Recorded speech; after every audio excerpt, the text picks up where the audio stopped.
très bien. Merci. Dans la prod, il faut savoir faire à peu près tout, et même un peu plus que ça. Mais ça va pas la tête, attendez! Quand je t'entends parler, j'ai l'impression que le monde de l'audiovisuel va très bien. Bah, il va pas trop mal. J'adore tes questions vagues comme ça. Non, mais à un moment donné, il faut que tu m'emmènes ailleurs. Ouais. On y va? Certains font leur cinéma et des crises de larmes pour parler de ce métier. En bon optimiste, Pierre-François Chimine, lui, préfère voir le verre à moitié plein. Attends, non, là, il y a un souci, là. Non, Parce qu'il rigole à chaque fois que j'ai un truc. Pasta Prod annonce la couleur. Ici, on aime bien manger et rire surtout. Le précurseur, c'est lui, Guy Chimine, qui a poussé sur le devant de la scène des personnages liés par le rire. Pasta Chou, c'était vraiment le soap. Et la dernière série, donc Hôtel, qui est plus un espèce de plus belle la vie à Louzogours. Et c'est vrai que toutes nos productions sont en Corse, en fiction.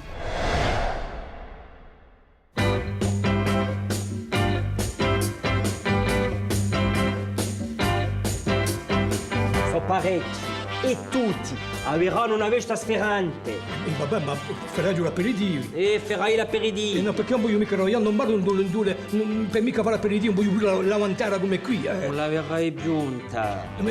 L'aperitivo faccio. Stiamo assenti, li lascio con 4 mesi a tipo. 3 mesi o asterò. No, ma li lascio con 4 mesi, dilli pure, dilli che li lascio. Ma già bene un coba, Ma 4 mesi li lascio. Ma già bene Ma zitto, ma lasciami. Mais bravo les garçons là. Là en tout cas par rapport à cette répétition, on voit que vous connaissez très bien votre texte. Le ping-pong fonctionne. Sandrine, metteur en scène. Eh ben oui, moi j'ai toujours adoré faire ça. La télé c'est une illusion. Jean-Pierre Guy, est-ce que vous auriez aimé voir Pierre-François avec vous sur les planches, même à l'époque de Pasta Chou, autour de la table, ou voir le déambuler dans Hôtel? À l'époque de Pasta Chou, il était vraiment petit, quoi. Oui, mais même sur une chaise haute. Il jouait justement. Et après, il a arrêté.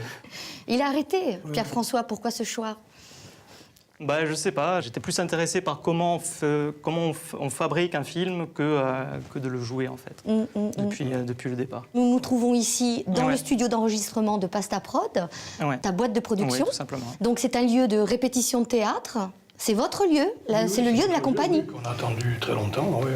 C'est un lieu de répétition et aussi un lieu de représentation, puisqu'on donne des spectacles aussi avec une jauge publique pas très importante, mais suffisante. Et des ateliers, Guy, aussi.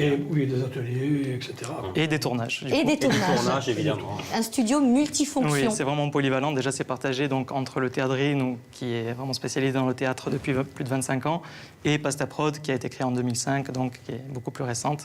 Mais voilà, tout se passe ici, maintenant. On travaille dans un outil très fonctionnel, et c'est vraiment agréable de travailler dans ces conditions. Et toujours est-il, là, moi j'ai bien envie de visiter ce lieu, on en parle depuis tout à l'heure. Donc Pierre-François, j'attends que tu m'invites. Oui, mais pas de problème, je vais t'inviter à Les faire un garçons, petit on vous tour. laisse répéter. Ok. Sans moi, ça va? Vous allez pouvoir gérer? On va s'en sortir. Bon, mais je reviendrai. Hein. Je te Allez, suis, on va voir un Pierre-François. peu la technique.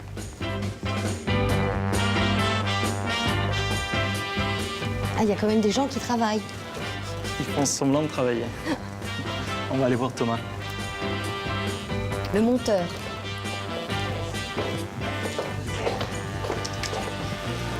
Donc là, on arrive dans un petit peu l'arrière-boutique. Donc tu as vu en bas le studio Oui. où on réalise les tournages. Et là, donc, il y a Thomas qui est en train de monter, par exemple, là, un épisode de la série Hôtel. Bonjour Thomas. Bonjour. On ne te dérange pas trop? Non, allez-y. Je m'attendais à votre arrivée. Ah. C'était écrit, c'est ça? Eh oui, voilà. Ouais. Donc là, tu es en train de monter les images que vous avez tournées il y a quelque temps dans le studio qui aujourd'hui était en mode plutôt répétition ou théâtrine. Voilà, là, c'était le mode théâtre. Mais c'est vrai qu'au mois de juin, par exemple, tout ce que tu as vu en bas, c'était complètement méconnaissable puisqu'il y avait tout le décor de la série Hôtel Paradis qui était monté et une équipe de tournage qui occupait les lieux. Dans un si petit espace, vous arrivez à rentrer tout ce beau monde. Tout un hôtel. On est à peu près par jour une dizaine de comédiens, une quinzaine de techniciens. C'est vrai que là, ça fait du monde. Et c'est vrai que le studio a un visage tout à fait différent de celui qu'on voit aujourd'hui. Silence partout, s'il vous plaît. Action!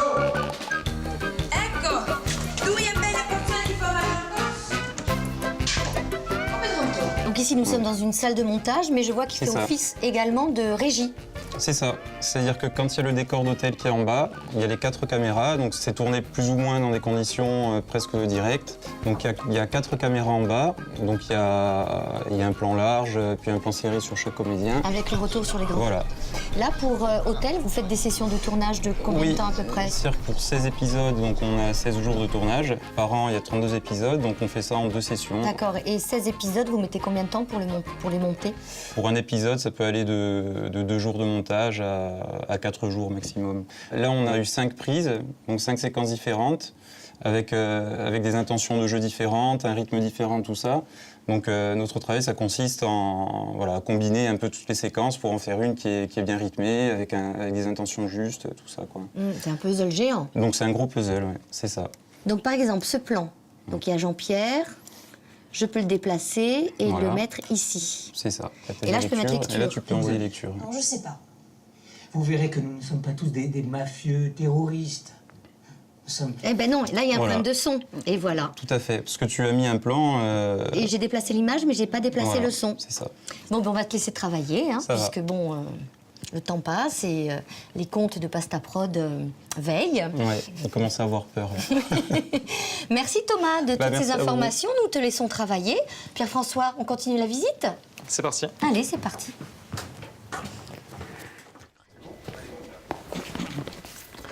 Grand entretien, première. Alors, Pierre-François, il ressemblait à quoi quand il était petit? C'était un peu un petit con. C'était un petit con, une petite peste, casse-cou, j'arrêtais pas de faire des cascades, de me battre. Ouais, non, c'était n'importe quoi. Avec un papa qui déjà arpentait les planches, est-ce que tu envisageais ce type de carrière? Non, en fait, pas du tout. Bon, c'est clair que ça a forcément influencé sur mon choix de carrière après, hein, de vivre au milieu de comédiens et d'avoir un père. Mais ce qui m'a aussi un petit peu détaché de cet univers culturel, c'est que mon père avait un vrai métier. Il était prof. Donc pour moi, il avait son métier. Il fallait faire un métier dans la vie, théâtre, l'écriture, et ça, c'était son... C'était une passion. Voilà. Moi, à l'époque, c'était le sport. Donc je me disais, il faut quand même que je me trouve un vrai métier et je ferai du sport à côté. C'est vrai que j'ai développé une passion assez rapidement, arrivé au collège, lycée, vraiment pour l'image, pour l'infographie, parce que c'était vraiment l'arrivée des logiciels, de l'informatique, de l'image, etc. Donc dès que j'avais un peu de temps, je me mettais sur l'ordinateur de mon père et je m'amusais à faire des photos et à les trafiquer, etc., à faire des petits trucages, gags avec des amis, etc. Et ça m'a vraiment passionné. Donc voilà, arrivé à cet âge où on se dit qu'est-ce qu'on va faire plus tard, moi c'était clairement le travail dans l'image. Dans l'image et à Bastia. Car chez les Cimino, on n'est nulle part aussi bien qu'ici, là où la magagne semble avoir été inventée. De la famille Pastachiou à Hôtel ou Raph et Max, chez Pastaprod, on ne s'est jamais pris au sérieux. Mais parfois, on arrête de rire. Donc là, nous nous trouvons en plein cœur de la citadelle et tu m'emmènes où? Je n'ai jamais emprunté ce chemin. Eh bien, on va à RCFM, on va à la rencontre de Jean-Charles Marcy, qui est un animateur d'RCFM et avec qui je travaille sur la réalisation de documentaires depuis déjà 2 ans.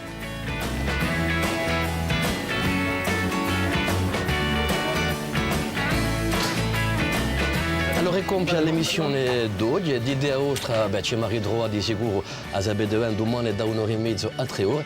Vi prego una bella giornata e a domani, a Belgi. Hello Jean-Charles. Salut, bonjour, bonjour. Bonjour. Salut, bienvenue à la radio. Puis quelle belle radio! Oui, ce sont des nouveaux locaux qu'on a aménagés en novembre 2016. Là où on était, c'était un petit peu vétuste et insalubre. Et là, honnêtement...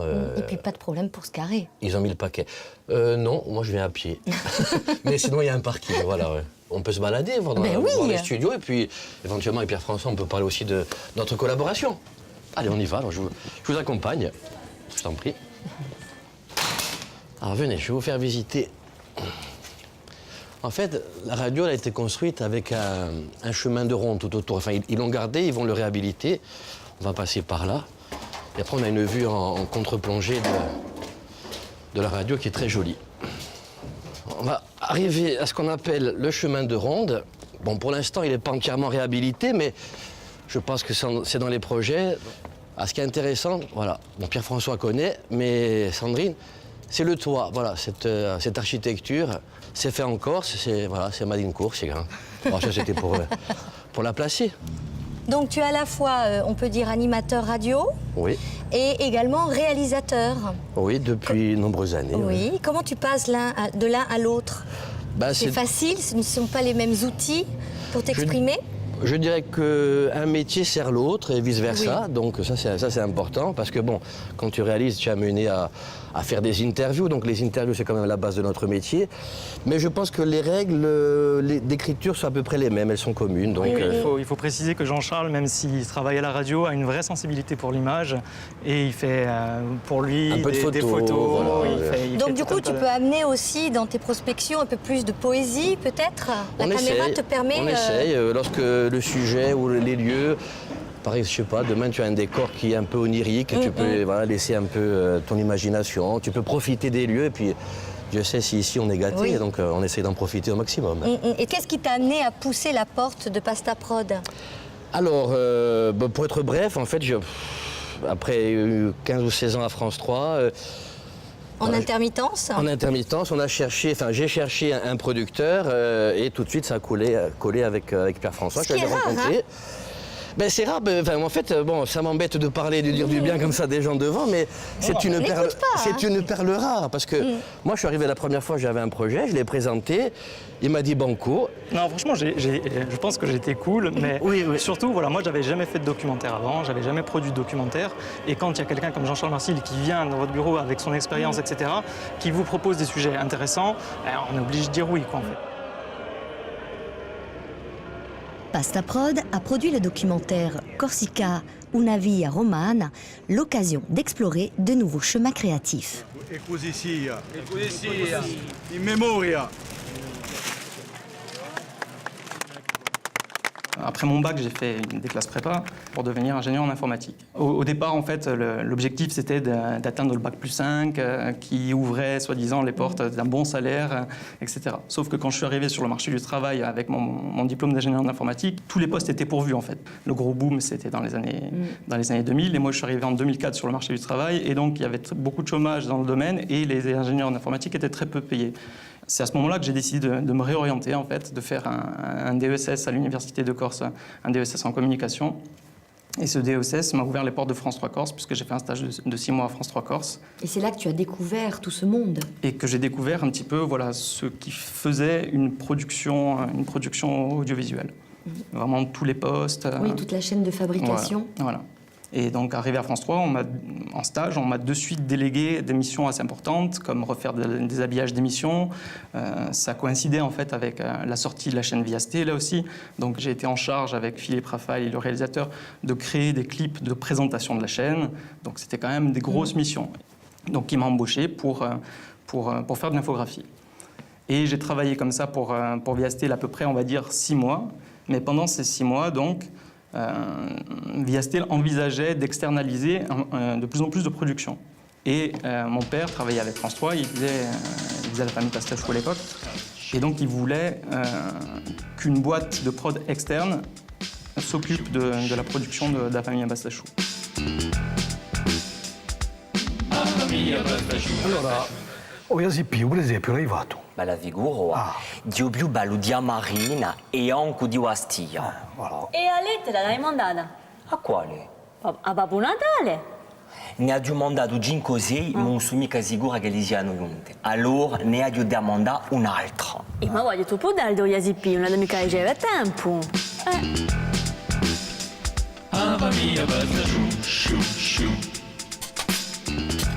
Moi, ça a toujours été mon rêve, sans mentir, faire partie de la famille Pastachou. Je croyais de mettre table. Comment est venue cette idée de la famille Pastachou? C'est vieux, ça. C'est vieux. Au départ, famille Pastachou, je devais le faire tout seul. Je devais présenter Bouli, machin. Donc il y avait un personnage qui présentait un dessin animé, un documentaire sur la mer, tout ça. Et puis après, on s'est dit, c'est con de faire un truc tout seul comme ça, alors qu'on peut l'habiller un peu mieux, ce truc-là.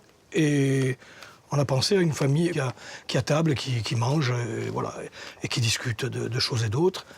C'est né vraiment d'histoires, le début des histoires qui sont réelles, qui sont vraiment arrivées au Vieux-Port de Bastia, donc des histoires que j'ai connues, que j'ai un peu arrangées après, bien entendu. Mais c'est vraiment des familles du Vieux-Port, quoi, du Vieux-Port de Bastia, avec tout l'esprit, toute la manière de parler, etc., etc. Voilà, quoi. Sinon, il y a du poulpe. Oui. Marcel, est-ce qu'on peut vous aider à finaliser ce repas? Voilà, mais en fait, il est prêt, hein, le taboulé est prêt depuis hier soir, mais au dernier moment, j'ajoute toujours un petit peu de menthe fraîche.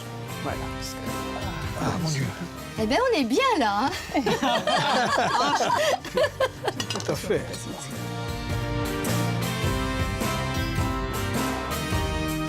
Comme chez les Pastachios, à Pasta Prod, on aime bien faire les choses en famille. Enfin, la famille au sens élargi. La boîte de prod s'ouvre aux nouveaux talents et donne leur chance aux jeunes. Pour travailler sur de nouveaux concepts, Pierre-François Cimino a fait une cure de sang neuf. Il réfléchit à des idées nouvelles en s'appuyant notamment sur des jeunes issus des formations audiovisuelles de l'université. Donc là, nous sommes dans la salle à vivre. Oui, salle à vivre qui est temporairement le bureau de Manon, qui est en train de travailler sur un dossier de prod. Et le parcours de Manon est intéressant puisque c'est une jeune étudiante, elle vient de finir ses études, elle est venue en stage à Pasta Prod l'été dernier.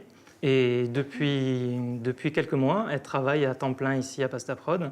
Donc, des études à l'université de Corse. Oui. C'était quelle section? J'ai fait la section LP Thaïs à Corté, donc c'est une licence professionnelle. Et là, je sors d'un DU Créatac, donc un diplôme universitaire en production. Et c'est à ce moment-là que tu rencontres Pierre-François? Voilà, il y a 1 an. À la fin de ma licence professionnelle, du coup, j'ai dû faire, je sais pas, peut-être 2 mois de stage. Et du coup, je suis venue chez Pasta Prod sur la série Raph et Max, pour laquelle j'ai participé en production, voilà. Donc tu as été contente de ta stagiaire? Exactement. Puisque ça s'est concrétisé avec Voilà. un emploi, un CDI. C'est un CDI? Non, même pas. Ah. Je suis radin, c'est ça que tu veux dire. Non, c'est que je veux encore ma liberté. Non, elle commence à remplir son statut d'intermittent du Voilà. spectacle, donc cumuler ses heures, et elle travaille sur des projets, et notamment celui-là qui lui prend beaucoup de temps. Et très vite des responsabilités, parce que c'est un nouveau projet, qu'il faut tout mettre en place. Voilà, j'ai fait un dessin au début, et puis après je lui ai dit démerde-toi. Au début, on est parti d'une idée de Pierre-François. C'est au fur et à mesure qu'on a avancé que ça a pris de l'ampleur et que. Là, je voudrais revenir sur cette formation à l'université de Corté, où tu as pu donc rencontrer très vite des professionnels, dont Pierre-François. Pierre-François, tu animes aussi des cours à la fac? Oui, je donne des cours de montage également. Et donc du coup, ça nous permet de travailler vraiment en synergie avec l'université, de repérer des jeunes talents, effectivement, des jeunes techniciens en devenir. Et c'est vrai que tous les ans, il y a 4-5 stagiaires qui défilent ici. Et c'est vrai que souvent, ça débouche sur des emplois. Et cet engagement auprès de l'université de Corté est important pour toi? Oui, parce que c'est vrai que quand j'ai créé Pasta Prod, j'avais aucune formation dans l'audiovisuel. J'ai tout appris sur le tas. Et aujourd'hui, le fait d'avoir grandi et le fait de m'être spécialisé dans le domaine de la production, à un moment donné, tu ressens forcément le besoin à un moment donné de redonner tout ce que les gens t'ont donné. Parce que de transmettre. De transmettre, de retransmettre aux jeunes qui débarquent aujourd'hui tout ce que tu as appris et toute l'expérience que tu as engendrée. Ce bain de jouvence conduit Pierre-François sur des chemins inattendus. Parfois, il fait de drôles de rencontres, comme ces 2 jeunes étudiants pleins de magagne qui postaient leurs vidéos sur le net. Leurs noms sont des prénoms, Raph et Max, et leurs aventures ont secoué les écrans.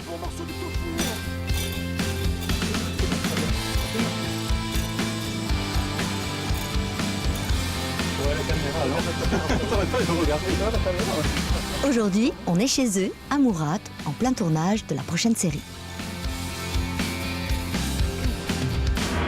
Visiter le monde, ça peut être bien, même sans ton meilleur ami.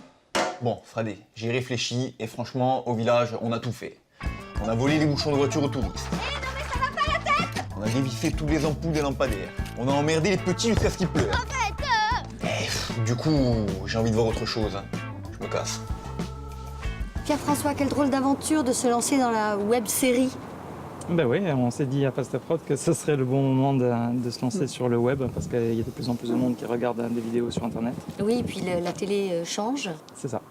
Ça s'est passé l'an dernier. J'ai eu un déclic et en tombant par hasard sur Internet sur Pas par hasard dans les chaises.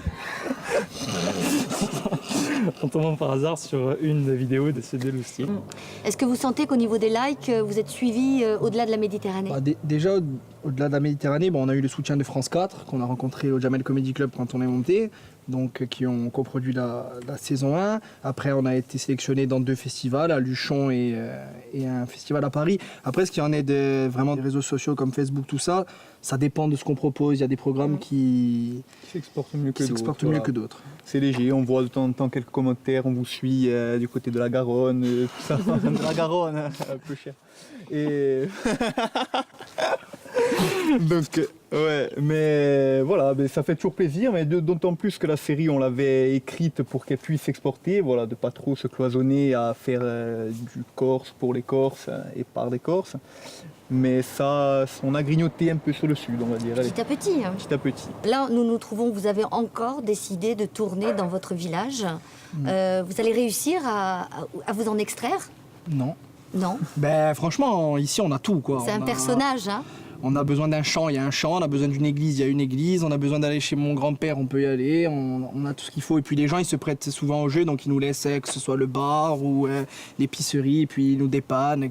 Si on va demander un fusil, on nous le prête, n'importe quoi. Donc franchement, on est bien ici. Il va faire un gros dodo, mon coco. Mamie, s'il te plaît. Mamie. Mamie. Oui. Ta gueule, mamie. Bon, et si vous avez besoin de moi, je suis là. Ça va, D'accord. On retient. Non, je sens pas trop d'enthousiasme. Non, plan 1, prise 1.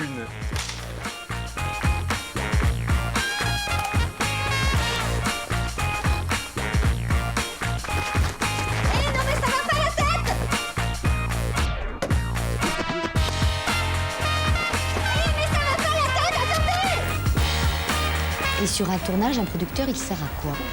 Il sert pas à grand chose. Il est là juste pour veiller à ce que tout se passe bien et être capable de réagir en cas de pépin, quoi, je dirais. Souvent, quand une production naît, je suis vraiment très présent sur les premiers épisodes, si c'est des épisodes, sur les premiers jours de tournage, je suis très présent et après, j'essaie quand même de prendre un petit peu de recul et de laisser respirer un petit peu les gens et de faire confiance au travail artistique des réalisateurs. Il s'efface. Il s'efface. Et il revient juste à la fin pour faire le pot de fin de tournage.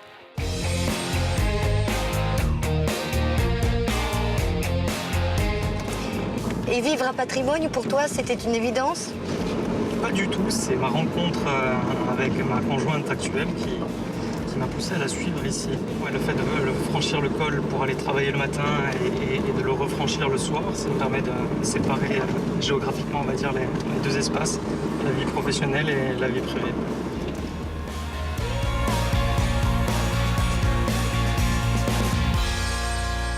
C'est drôle de voir ce lieu complètement vide. D'habitude, l'été, il est beaucoup plus chargé. Ouais, les nuits des guitares. Ouais. Ou le balaboum. Le balaboum. Et là, ça fait 15 ans que j'habite ici maintenant. C'est mon chez-moi. Et oui, un endroit calme où tu peux te reposer tranquillement. Ouais, c'est le changement entre Bastia et Patrimoine qui me permet de souffler un petit peu après une longue journée de travail et de me détendre.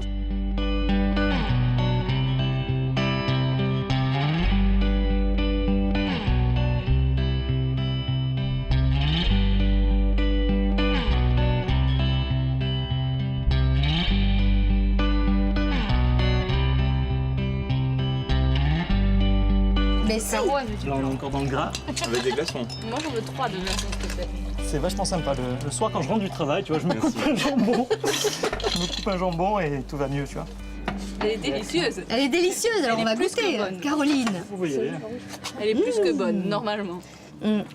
En tout cas, moi, je suis très contente parce qu'aujourd'hui, à cette table, nous avons quand même une figure emblématique de l'audiovisuel insulaire, Fifi. Ah bon? Ouais, ben oui. C'est moi, comme tu Oui. Tu as réalisé quand même de bon nombre D'émissions d'œuvres pour Pasta Prod. pour Pasta Prod. Et c'est quand même la Ok. boîte de prod qui rigole. Oui, non, si on rigolait pas, hein. Mm. Comme on est mal payé. Ah, il fallait que ce soit dit, ça. Bonsoir. Bonsoir. Tu arrives au bon moment. Je ne sais pas ce qui se passe. Mais on parlait de toi. Justement, est-ce que toi, tu as une anecdote sur Pierre-François à nous raconter? Alors, non, c'est vrai. La première fois qu'il nous a accueillis à Pasta Prod, il avait préparé un petit apéritif dînatoire, un peu comme celui-là, mais vous remplacez les bonnes choses par des chips et des cacahuètes. Et voilà, il était peut-être un petit peu contrarié le soir, et du coup, il avait bu a lot of. Du coup, il a fini par tomber dans les chaises et tout ça. Voilà, c'était la première impression de ce petit homme. Cette histoire est complètement fausse. Et on a signé le lendemain. Le lendemain, on a dit j'achète. Voilà. J'ai bien fait de t'inviter. Tout le monde disait des choses gentilles. Ouais. Alors, qu'est-ce qu'on peut souhaiter à Pasta Prod? Ah, la fermeture. La clé sous la porte, le plus vite possible.